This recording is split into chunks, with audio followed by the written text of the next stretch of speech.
روزانہ جب آپ صبح اٹھتے ہو اپنا موبائل دیکھتے ہو.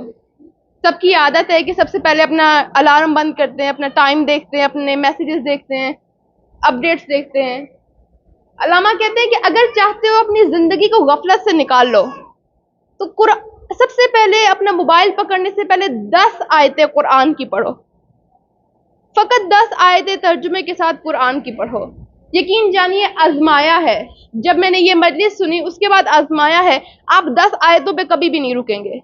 اگر آپ نے پڑھنا شروع کر دیا آپ 10 آیتوں پہ کبھی بھی نہیں رکیں گے. 10 آیتیں تو 2 منٹ کی بات ہے, کیونکہ قرآن انسان کے تفکر کو ابھارتا ہے, انسان کی عقل کے اندر سوال پیدا کرتا ہے, انسان کو جستجو میں ڈالتا ہے, انسان کی عقل کو کام میں لاتا ہے.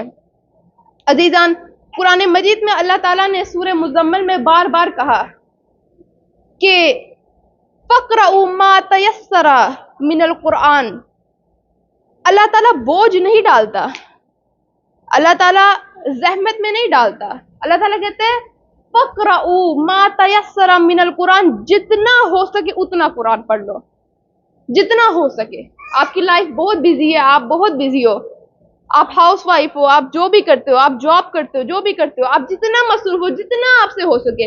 اور ایک مرتبہ نہیں کہا, بار بار کہا فَقْرَؤُوا مَا تَيَسَّرَ مِنَ الْقُرْآنِ, جتنا ہو سکے اتنا قرآن پڑھو.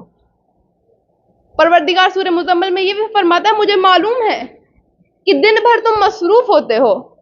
رسول اللہ کو کہا دن بھر تم مصروف ہوتے ہو, ہم سے بھی خطاب ہے, دن بھر آپ کی مصروفیات ہوتی ہے. فجر کے ٹائم جب اٹھو 10 آیتیں قرآن کی پڑھ لو. اور یہ صرف عالم دین کی بات نہیں ہے, رسول اللہ نے بھی فرمایا کہ اگر تم چاہتے ہو کہ غافلین میں سے نہ ہو, غفلت کرنے والوں میں سے نہ ہو, فرمائے لم یکتب من الغافلین, اگر تم چاہتے ہو تمہارا نام غافلین میں نہ لکھا جائے تو 10 آیتیں پڑھ لو, رسول اللہ فرماتے ہیں. اور علامہ محمد ذکی باقر فرماتے ہیں کہ میرا اندازہ ہے, میں بہت پھرا ہوں دنیا میں, بہت آسٹریلیا گیا, امریکہ گیا, کینیڈا گیا, بہت پھرا ہوں, میرا اندازہ ہے کہ صرف 1% آف دا پاپولیشن مسلمانوں کی قرآن پڑھتی ہے. ممکن ہے کہ رمضان میں زیادہ ہو جائے 20%, 30%, لیکن وہ لوگ جو قرآن کو پڑھتے ہیں اور قرآن کو امپلیمنٹ کرنے کی کوشش کرتے ہیں, قرآن کو عملی کرنے کی کوشش کرتے ہیں, وہ صرف 1% ہے پورے مسلمانوں میں سے, اربوں مسلمانوں میں سے صرف 1%. آیا ہم اس 1% میں ہیں؟ فرماتے ہیں, اور یہ جو بات انہوں نے فرمائی ہے قرآن بھی تصدیق کرتا ہے. قرآن مجید میں رسول اللہ صلی اللہ علیہ وآلہ وسلم شکوہ کریں گے قیامت کے دن. جب ہم قیامت کے دن رسول اللہ کے سامنے پروردگار کی بارگاہ میں کھڑے ہوں گے, اس انتظار میں کہ ابھی رسول اللہ ہماری شفاعت کروائیں گے, ابھی رسول اللہ کہیں گے آجو میری کملی میں چھپ جاؤ, اسی لمحے رسول اللہ کیا فرمائیں گے, فرمائیں گے یا ربی انا قوم اتخذوا ھذا القرآن مہجورا, اے پروردگار مجھے شکوہ ہے, مجھے شکایت ہے, یہی تو وہ قوم ہے کہ جس نے تیرے قرآن کو مہجور کر دیا, جس نے تیرے قرآن کو چھوڑ دیا. مہجور کے بہت ہی سخت معنی ہیں. مہجور کسے کہتے ہیں؟ مہجور ہجرت سے ہے. جیسے رسول اللہ کے جو مہاجرین تھے انہوں نے ہجرت کی تھی مکہ سے مدینہ, یعنی وہ مہاجر ہوئے, اور جس کو چھوڑ دیا وہ مہجور ہوتا ہے. مکہ کو چھوڑ دیا وہ مہجور ہے.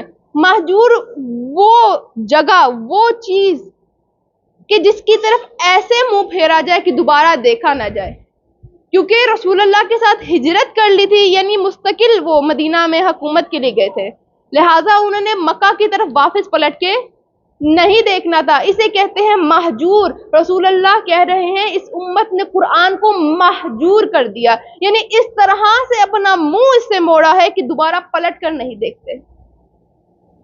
عزیزان محترم, سویڈن میں قرآن جلایا گیا, مسلمانوں نے بہت شور کیا, بہت زیادہ کوک کی طرح ابھرے, بہت سے بیانات آئے کہ ہمارا دل رنجیدہ ہوتا ہے, ہمیں دکھ ہوتا ہے, ہم پارا پارا ہو جاتے ہیں جب قرآن جلتا ہے. عزیزان, قرآن جلانے سے جلتا نہیں ہے, قرآن دبانے سے دبتا نہیں ہے, کیونکہ حق نہ جلانے سے جلتا ہے نہ دبانے سے دبتا ہے. لیکن قرآن جلانے سے بڑی بےحرمتی ہم کر رہے ہیں. وہ کتاب جسے ہم اپنی کانسٹیٹیوشن مانتے ہیں، وہ کتاب جسے ہم اپنا زندگی کا لائف سٹائل مانتے ہیں، اسے ترک کیے ہوئے ہیں، اسے چھوڑے ہوئے ہیں، اسے منہ پھیرے ہوئے ہیں. ایک سوال ہے کہ جب امام آئیں گے تو کیا ہوگا؟ جب امام زمانہ تشریف لائیں گے تو وہ آ کے کیا کریں گے؟ سب سے پہلی چیز جو ذہن میں آتی ہے وہ یہی ہے کہ قرآن کی حکومت، قرآن کا کانسٹیٹیوشن نافذ کریں گے. عزیزان، جیسے مدینہ میں رسول اللہ نے حکومت الہی قائم کی اور جس طرح سے امام علی نے حکومت الہی قائم کی، جب امام زمانہ آئیں گے وہ بھی یہی کریں گے، وہ بھی قرآن کی حکومت نافذ کریں گے. اگر یہی قرآن ہم اپنے گھروں میں نافذ کر لیں، اگر یہی کانسٹیٹیوشن، یہی لائف سٹائل ہم اپنی زندگیوں میں اپنا لیں، اپنے گھروں میں لے آئیں، یقیناً امام ہمارے گھروں میں آ جائیں گے. کیونکہ حدیث میں ہے کہ ایک صحیح منتظر، صحیح انتظار کرنے والا ایسے جیسے امام کے قلعے میں رہ رہا ہے، امام کے ٹینٹ میں رہ رہا ہے. تو یعنی اس کا گھر امام کے لیے آمادہ ہونا چاہیے. اگر ہم پہلے سٹیپ میں ہی ہار جائیں، اگر ہم اپنے گھر میں ہی اخلاقیات، اپنے گھر میں ہی قرآن کی صفات نہیں لا سکتے، قرآن کی تعلیمات نہیں لا سکتے، تو ہم معاشرے میں کیسے پھیلائیں گے؟ عزیزان محترم، قرآن مجید کا سب سے پہلا جو سٹیپ ہے وہ یہ کہ آپ پڑھیں، اسے ترجمے کے ساتھ آپ اس کو پڑھیں. دوسرا سٹیپ یہ ہے کہ آپ اسے سمجھیں، اس کی تفسیر میں جائیں، اس کی ڈیٹیلز میں جائیں. تیسرا سٹیپ یہ کہ اس میں تفقہ کریں، اس میں غور و فکر کریں. جب آپ اس میں غور و فکر کریں، پھر آخری سٹیپ امپلیمنٹیشن کا آتا ہے، اپلیکیشن کا آتا ہے. لیکن اگر ہم پڑھ ہی نہیں رہے، اگر ہم پہلی سیڑھی پہ ہی نہیں چڑھ رہے، ہم آخری سیڑھی پہ کیسے پہنچیں گے؟ اگر ہم پہلی سیڑھی پہ ہی نہیں چڑھے، اگر ہم قرآن کو اپنی زندگیوں میں پڑھ ہی نہیں رہے، ہم اسے امپلیمنٹ کیسے کریں گے؟ اپنے بچوں میں کیسے پھیلائیں گے؟ اپنی بچوں کی تربیت کس طرح سے کریں گے؟ عزیزان، قرآن کوئی مشکل چیز نہیں ہے. یوں نہ سمجھے کہ اگر میری تعلیم کم ہے تو میں قرآن کو سمجھ نہیں سکتی. قرآن کا نام ہے ذکر. ذکر کہتے ہیں یاد دلانے کو. انسان کا ایک ذاکرہ ہے، انسان یعنی جس چیز کو یاد دلایا جائے وہ ہوتا ہے ذکر. ذکر اس چیز کا کیا جاتا ہے جو آپ کو پہلے معلوم ہو. جیسے اللہ تعالیٰ جب کہہ رہے ہیں کہ قرآن ذکر ہے، اس کا مطلب ہے کہ ہمارے پاس پہلے سے سبق موجود ہے. جب اللہ تعالیٰ نے انسان کی خلقت کی ہے تو انسان کی فطرت میں ساری باتیں رکھی ہوئی ہیں.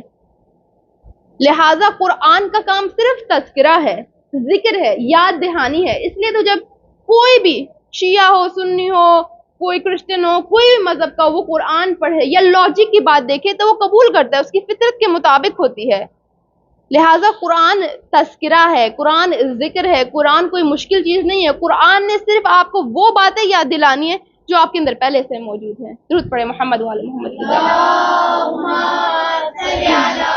محمد والے محمد وجل فرجهم. جس طرح سے ایک مرتبہ ایک شخص ایئرپورٹ میں تھا، وہ اپنی کتاب بھول گیا.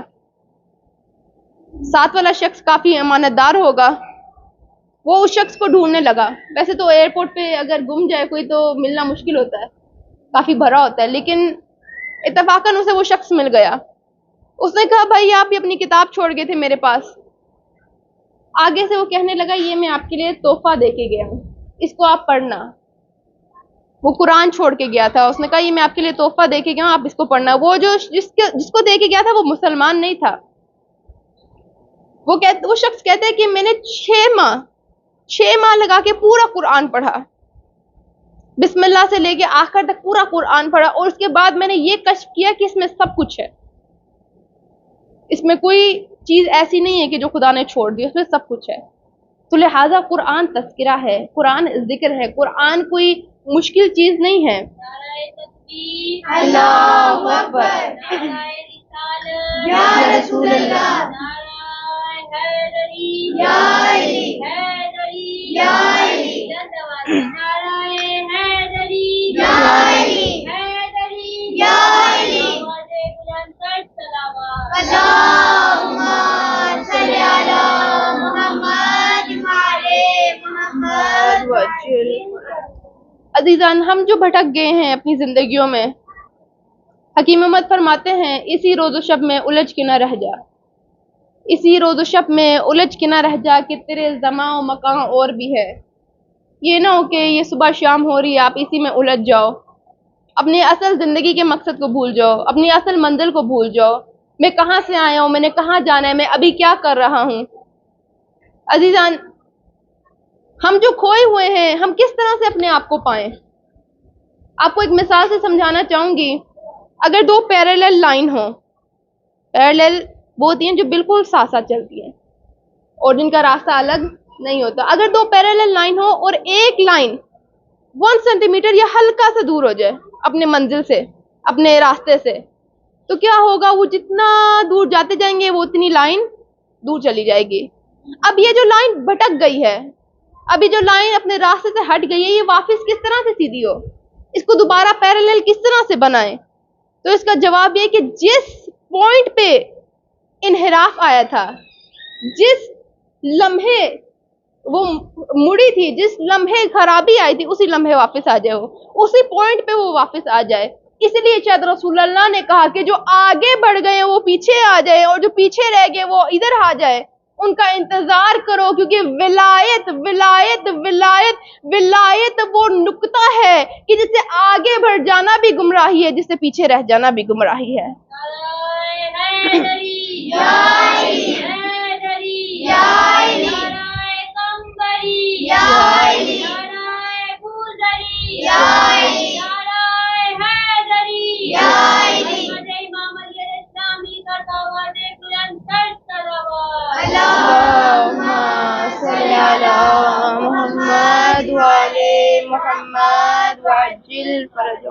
عزیزان، غدیر ہمارا سلوشن ہے، اور غدیر کوئی ایسی چیز نہیں رہی کہ اب چھپی ہوئی ہے، صرف شیعوں کو معلوم ہے۔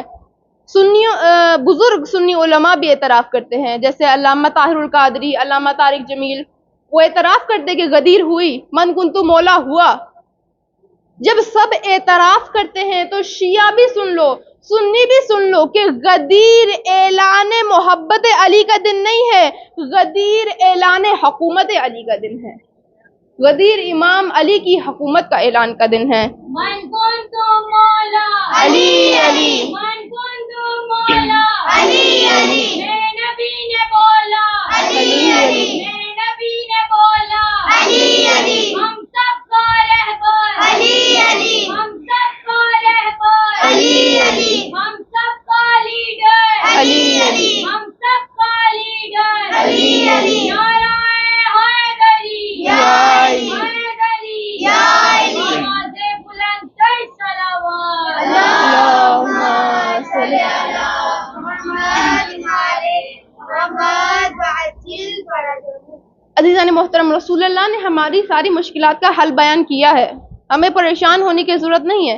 رسول اللہ نے اپنی وفات سے پہلے بیان کیا، انی تارکم فیکم مستقلین، میں تمہارے درمیان 2 گراں قدر چیزیں چھوڑ کے جا رہا ہوں، ان سے متمسک رہنا، ان سے جڑے ہوئے رہنا، اگر ان سے جڑے ہوئے رہو گے کبھی بھی گمراہ نہیں ہوگے۔ عزیزان محترم، وہی 2 چیزیں جن کو ہم نے چھوڑ دیا، کتاب اللہ و اطرت اہل بیت۔ فرمایا اطرت اہل بیت جہاں ہو وہاں قرآن بھی ہو، یوں نہیں کہ ہم صرف مجالس میں آئیں اور کتاب کو چھوڑ دیں، یا صرف قرآن پڑھیں اور مجالس کو چھوڑ دیں، کیونکہ یہ سارے بچے جانتے ہیں کہ جب آپ اسکول جاتے ہو تو آپ کو 2 چیزیں ضرور ملتی ہیں، کوئی اور چیز ہو یا نہ ہو، ٹیچر اور کتاب، ٹیچر اور بک۔ آپ جب ہائی اسکول میں جاتے ہو وہاں پر بھی ٹیچر اور بک ملتا ہے، کالج میں جاتے ہو وہاں پر بھی ٹیچر اور بک ہوتی ہے، یونیورسٹی میں چل جاتے ہو ٹیچر اور بک ہوتے ہے۔ جتنی بھی پڑھائی آپ نے کرنی ہے آپ کو 2 چیزوں کا سامنا ضرور کرنا ہوگا، جہاں جہاں کتاب ہوگی وہاں وہاں استاد ہوگا، اور جہاں جہاں استاد ہوگا وہ کسی کتاب کو پڑھا رہا ہوگا۔ عزیزان محترم، بغیر عزم بلندی پہ چڑھ نہیں سکتے، بغیر عزم بلندی پہ چڑھ نہیں سکتے، خیال و فکر کی راہ میں بڑھ نہیں سکتے۔ علی ہے نقطہ پر نور پائے بسم اللہ، علی ہے نقطہ پر نور پائے بسم اللہ، علی کو چھوڑ کر قرآن پڑھ نہیں سکتے۔ نعرہ حیدری، یا علی، حیدری، یا علی، نعرہ قمبری، یا علی، نعرہ پوتری۔